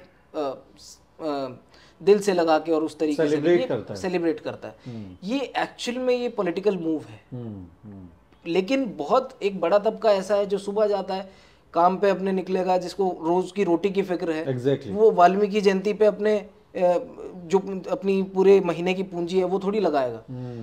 है लोग हैं वैसे मानने वाले, और उनको अब जैसा कि रमेश जी ने कहा कि उनको अपना अधिकार है, वो किसी को भी मान सकते हैं। लेकिन ऐसा आरोप लगाना कि सिर्फ जो ये भंगी कम्युनिटी के जो लोग हैं वो ही फुट सोल्जर्स हो गए हैं, हिंदुत्व का शिकार हो गए, ऐसा मैं कतई मतलब सही नहीं समझता हूँ। क्योंकि कई सारी ऐसी, अगर हम दलितों में बात करें तो बहुत सी जातियाँ हैं जो अभी भी हिंदू उससे नहीं निकली है। उसके कई सारे कारण हैं, शिक्षा उसमें एक कारण है। जो लोग सुबह उठ के जा रहे हैं अपने काम धंधे पे, और उनको मतलब चिंता ये है कि आज शाम को घर में रोटी कैसे आएगी, है ना, तो वो इन सब चीज़ों में नहीं सोचेंगे। तो ये सबसे बड़ा मुख्य कारण शिक्षा नहीं है, वो चीज़ है। तो और भी जातियाँ हैं, दलितों में देखेंगे तो और भी जातियाँ। ये कहना ठीक नहीं है कि सिर्फ भंगी जाति के जो लोग हैं वो ही जो है हिंदुत्व का शिकार हो गए हैं। मैं बहुत सारी ऐसी और भी जातियों को जानता हूँ जिनके अच्छे अच्छे बड़े घर हैं, लेकिन सबसे पहले घर में मंदिर बनाएंगे और उस पे ऊपर नीला झंडा भी लगा होगा जय भीम का। आप क्या करेंगे फिर? ऊपर छत पे झंडा लगा होगा जय भीम का, दरवाजा खोल के अंदर जाएंगे तो बड़ा सा मंदिर होगा। तो ऐसे ये आरोप मुझे लगता है सही नहीं है कि सिर्फ लगाना कि भंगियों में ही जो है वो हिंदुत्व का वो बहुत ज़्यादा हुआ है। ऐसा नहीं है, मतलब ये आधा अधूरा सत्य आप इसको कहें। इसी सवाल से जोड़ के मैं देख रहा हूँ, आपसे आखिरी सवाल ले रहा हूँ, फिर आप अपनी क्लोजिंग रिमार्क्स दीजिएगा कि ये जो आरोप लगा भंगी समाज पे कि वो तो हिंदुत्वकरण में चले गए हैं और अलग हो गए हैं, दूसरा एक आरोप ये भी है दलित जातियों पे ही कि वो भंगी जातियों के साथ भी बहुत भेदभाव करते हैं। विद इन कम्युनिटी अनटचेबिलिटी उनके साथ करते हैं, उठते बैठते नहीं है, रोटी बेटी का संबंध नहीं है, उनके साथ खान पान नहीं है। क्या ये भी एक वजह है कि वाल्मीकि समाज थोड़ा बिखराव में चला गया, अकेला पड़ गया और अब जो है वो अपनी आइडेंटिटी ढूंढ रहा है वाल्मीकि में या किसी दूसरे किरदार में और अपने आप को मजबूत करने की कोशिश कर रहा है? क्या बाकी जो दलित जाति हैं वो भी जिम्मेदार हैं इसके लिए? हाँ बिल्कुल, 100% जिम्मेदार है। उन्होंने कब प्रयास किया? मेरी 66 की एज पूरी हो गई, 67 चल रहा है, तो मैंने तो कभी प्रयास करते हुए नहीं देखा। किसी मोहल्ले में 22 साल त्रिलोकपुरी में रहा हूँ, झुग्गी झोंपड़ी में, वहाँ हमने कभी नहीं देखा। तो ये तो सिर्फ आरोप लगाने वाली बात है जिससे मैं पूरी तरह असहमत हूँ। हाँ, और घावरी से जैसे बात शुरू की थी तो ये उसको इस तरह से प्रताड़ित करना मुझे अच्छा नहीं लगा। गलत बात है ये। भाई हाथी नहीं गणेश है तो आपने भी तो बदल लिया। आप गणेश कौन है? तो ये थोड़े कि आप जो करें तो कुछ भी, और ये करें तो आप आरोप लगा देंगे। भाई जो वो तो चलना शुरू किया है उसने तो अभी, तो आप उससे एकदम से दौड़ने की आप कैसे अपेक्षा कर सकते हैं? जिस सोसाइटी, मैं कह रहा हूँ कितनी घावरी, मतलब 50-100 बच्चे भी नहीं अभी गए होंगे, और खासकर भंगी कम्युनिटी के 50 विद इन 20 में से है इसकी गिनती। 20 बच्चे शायद टोटल बच्चे गए होंगे अभी तक। तो आप उनसे सारी अपेक्षा उनसे ही करेंगे क्या? जो समाज इतना घृणित हालात में रह के, इतने मेंटल दबाव में रह के वो कुछ कर पा रहे हैं, अगर थोड़ा वो ऐसा कुछ कर, उन्होंने ऐसा बोला कुछ, जय श्री राम बोल दिया, तो उसमें ऐसी कौन सी बात होगी भाई? तो ये तो मैं इससे पूरी तरह से असहमत हूँ कि उनको इतने आरोपों में खड़ा किया जाना चाहिए। तो पहले देखना चाहिए कि हाथी नहीं गणेश है तो उसको भी वापस कर दो आप। और सबके सब कितने लोग हैं, आज इस पार्टी में जा रहे हैं, परसों उस पार्टी में जा रहे हैं, उस पार्टी में जा रहे हैं। तो हमने थोड़ा ही ठेका लिया हुआ है कि भाई हम ही पवित्रता का सारा जामा हम ही पहन लेंगे या हम ही सारे अच्छे व्यवहार हम ही करेंगे। ये बिल्कुल, और इस सबकी जिम्मेदारी बनती है कि उसको समझे। लेकिन सवाल यहाँ पे ये भी है कि जब हम बाबा साहब के किरदार को पढ़ते हैं तो बाबा साहब ने जैसे 22 प्रतिज्ञाओं में कहा कि मैं राम में कृष्ण में आस्था नहीं रखूंगा, उनको अवतार नहीं मानूंगा और उनकी पूजा नहीं करूंगा।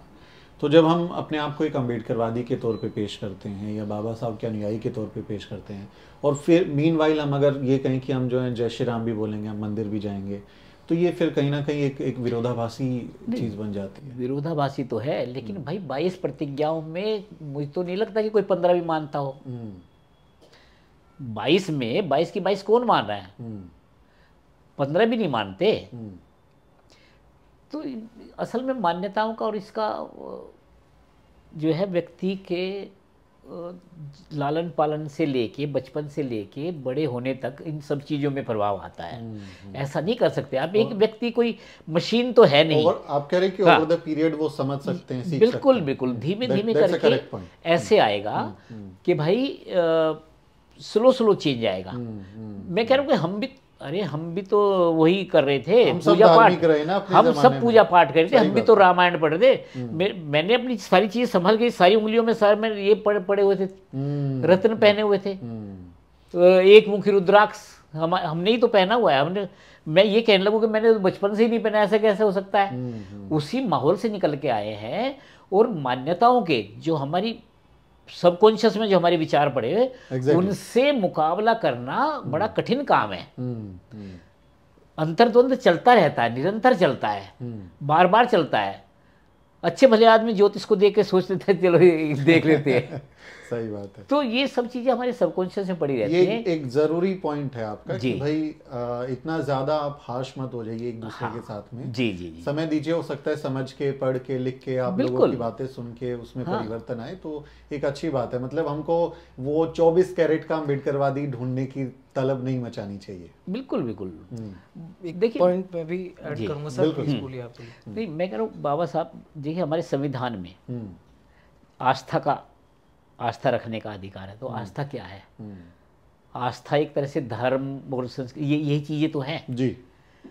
तो वो हालांकि 51 जो जोड़ा गया था, 51 ये जोड़ा था ना बाद में, उसमें तो वैज्ञानिक सोच का विकास करना, साइंटिफिक टेम्परामेंट का है, तो वो भी हमें अपनाना चाहिए। वो हमें बाद में जोड़ा, तो इसमें धीरे धीरे वो भी जुड़ जाएगा।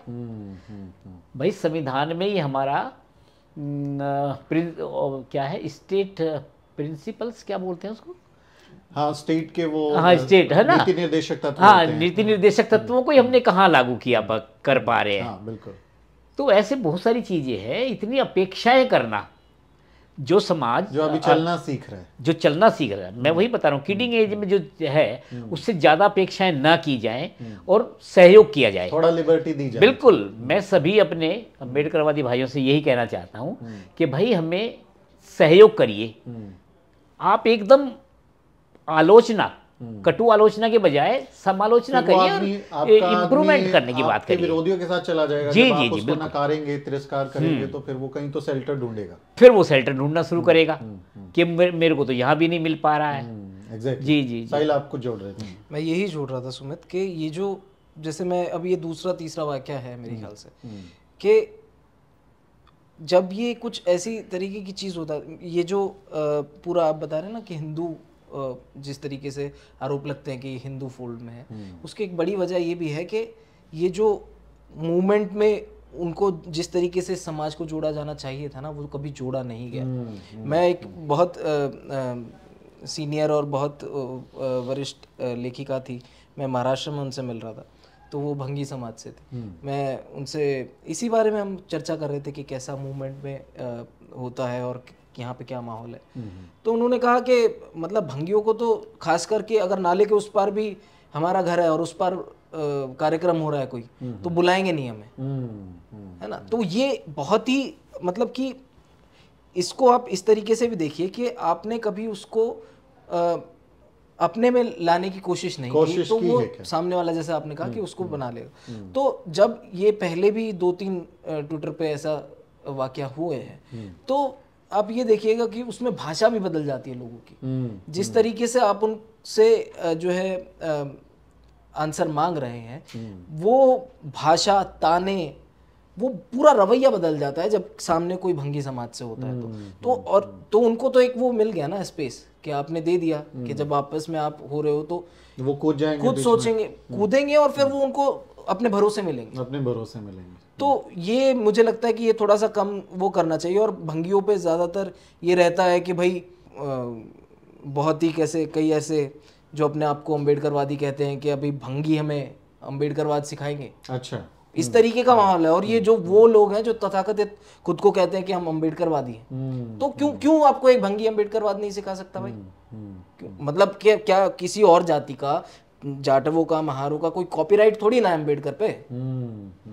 कोई कॉपीराइट किसी का नहीं है, किसी जाति का कॉपीराइट नहीं है, तो क्यों आपको नहीं सिखा सकता? अगर मैं आपसे आप मुझसे ज्यादा पढ़े लिखे हैं तो आप मुझे बता सकते हैं, मैंने आपसे ज्यादा पढ़ा है तो मैं भी आपको बता सकता हूँ। सीख सकते हैं एक दूसरे से, बिल्कुल सीख सकते हैं और सीखने की जरूरत है। और जो दावा किया जाता है कि हम दलित बहुजन समाज एक है, तो साबित करो फिर उसको। साबित बिल्कुल एक ये है कि आप सर्टिफिकेट मांग लेंगे कि भैया आप कितने अम्बेडकरवादी हो, आप तो भंगी हो। आप मतलब वही है, थोड़ा सा टॉलरेंस और ये कॉन्स्पिरेसी थ्योरीज से ना हमें निकलने की भी जरूरत है। बहुत वैलिड पॉइंट साहिल ने बताया है। मैं चर्चा का समापन कर रहा हूँ। अगर आप कुछ क्लोजिंग जोड़ना चाहें तो आपका स्वागत है। आप कुछ कहना चाहते हैं आखिर में? बस क्लोजिंग तो मैं यही कहना चाहता हूँ वाल्मीकि समाज से कि भाई आप किताबें पढ़े, वाल्मीकि को पढ़े, वाल्मीकि के बारे में जो किताबें लिखी गई हैं, उनके ऊपर रिसर्च हुआ है, उनको पढ़ें। और सच्चे वाल्मीकि तभी बनेंगे जब वाल्मीकि के बारे में जानेंगे। राइट। सही, यही मैसेज मैं चाहूँगा कि आप भी युवा पीढ़ी में ज़रूर दें। क्या मैसेज देना चाहेंगे? जी बिल्कुल सुमित, एक मैसेज मेरा यही रहेगा और मैं कोट करूँगा भगवान दास को यहाँ। वो ये कहते हैं कि ये जो रामायण और ये पूरा इसका जो रामायण का महाकाव्य है ना, ये हमारे दुश्मनों ने हमारे सिर पर एक ताज की तरह पहना दिया और ये ताज हम लेके घूम रहे हैं। इसमें हम हर साल, ये जो वाल्मीकि को मानने वाले लोग हैं, उनके अनुयायी जो कहते हैं, वो हर साल हज़ारों रुपए लगा के उन पे खर्च करते हैं और तमाम तरीके के खर्चे उन पे करते हैं और उसका प्रचार प्रसार भी करते हैं। लेकिन ये जो पूरा आप जब इसको ताज को अपने सर पे पहन के चलेंगे ना, तो ये ताज आपको आलस, कर्जा, गंदगी भरा काम और बेइज्जती के अलावा कुछ नहीं देगा। तो इस ताज को उतारने की अभी ज़रूरत है और पढ़ने लिखने की और अपने इस ये जो गंदगी भरा जीवन है, इससे बाहर निकलने की ज़रूरत है। और तर्क करिए, आप रैशनल तर्क करिए। आप अगर आप पढ़िए ना, मैं तो कह रहा हूँ कि आप भगवान दास को ही पढ़िए। जितने भी युवा हैं वो कम से कम भगवान दास को पढ़ें, ओम प्रकाश वाल्मीकि को पढ़ें, डॉक्टर अम्बेडकर को पढ़ें। तो पढ़ेंगे तो ही आप इस जो पूरी व्यवस्था है उससे निकल सकते हैं, वरना तो उसके अलावा कोई फिर लास्ट में वही आपको गंदगी का काम जो है वो झाड़ू और हाथ से मैला ढोने वाला, सीवर में उतर जाओ, यही करो। ये काम से अगर निकलना है तो शिक्षा की तरफ जाना पड़ेगा और पढ़ना पड़ेगा। शिक्षा की तरफ जाना पड़ेगा। शिक्षा ही एकमात्र ऐसा रास्ता है जो हमें अंधकार से निकाल सकता है। अब देखिए, हमारे तमाम महापुरुषों ने, महिलाओं ने यही कहा। राष्ट्रपिता ज्योतिबा फुले क्या कहते हैं? विद्या बिना गति गई, गति बिना मति गई, मति बिना वित्त गया, वित्त बिना शूद्र भय। इतने सारे अनर्थी का विद्या ने किए। और उसी तरह बाबा साहेब डॉक्टर अम्बेडकर कहते हैं कि शिक्षित बनो, संघर्ष करो, संगठित रहो। यानी हम सबको मिलजुल कर रहना है और पढ़ाई लिखाई का काम करना है। तो ये हमें तय करना है कि हमें अपने हाथ में कलम चाहिए या फिर हमें कुछ ऐसा औजार चाहिए, कुछ ऐसी चीज़ चाहिए जिससे हम पीड़ित होते रहें और उसी की तरफ, हमारी बर्बादी की तरफ हम लोग जाते रहें। इस पूरी बातचीत पर, इस पूरे डिस्कशन पर हम कोई जजमेंट नहीं दे रहे हैं। हम आपको कोई एक कहें कि कोई वर्डिक्ट नहीं दे रहे हैं कि आप किसको मानिए, किसको ना मानिए। हम सिर्फ एक सलाह मशवरा की हम लोगों ने बहुत अच्छे माहौल में बातचीत हुई है। इस बातचीत को हम चाहते हैं कि आप समझें और अपनी ज़िंदगी में इसको लागू करें। और इस पर आपका क्या ओपिनियन है, आप क्या सोचते हैं, कमेंट करके ज़रूर लिखें। आपसे अपील है, हमारे वीडियो को शेयर करें और इस वीडियो को बाकी लोगों तक पहुंचाएं ताकि इस ज्ञान से, इस बातचीत से बाकी लोगों को भी फ़ायदा हो सके, उनको भी लाभ मिल सके। वीडियो को शेयर करें और हमारे चैनल को सब्सक्राइब करना ना भूलें। मेरा नाम सुमित चौहान है और इस वीडियो स्टोरी को, इस इंटरव्यू को रिकॉर्ड करने में मेरी मदद कर रहे हैं मेरे सहयोगी मोहित और बबीता। अगली वीडियो में मुलाकात होगी दोस्तों। जय भीम। जय भीम। जय भीम। साथियों, अगर आपको द न्यूज़ वीक का काम पसंद है और आप चाहते हैं कि हम यूं ही अम्बेडकरवादी पत्रकारिता करते रहें, तो हमारी आर्थिक मदद जरूर करें। आप अपनी स्क्रीन पर दिखाई दे रहे इस QR कोड को स्कैन करें और न्यूज़ वीक फाउंडेशन के खाते में अपनी दान की राशि भेजें। QR कोड के अलावा आप UPI के जरिए भी मदद कर सकते हैं। आप हमारी UPI ID newsweek@YesBank पर भी मदद भेज सकते हैं। इसके अलावा आप हमारे अकाउंट में भी मदद भेज सकते हैं। खाते का नाम है news week foundation, account number है 02358800000640। IFSC कोड है YesB000235। बैंक का नाम यस बैंक है और ब्रांच है नेहरू पैलेस, दिल्ली। आप डोनेशन के एवज में इनकम टैक्स में भी छूट पा सकते हैं। डोनेशन की रसीद पाने के लिए ट्रांजैक्शन का स्क्रीनशॉट हमें भेजें। टाइप करें डोनेशन स्पेस आपका नाम और हमें 8595794224 पर व्हाट्सएप करें।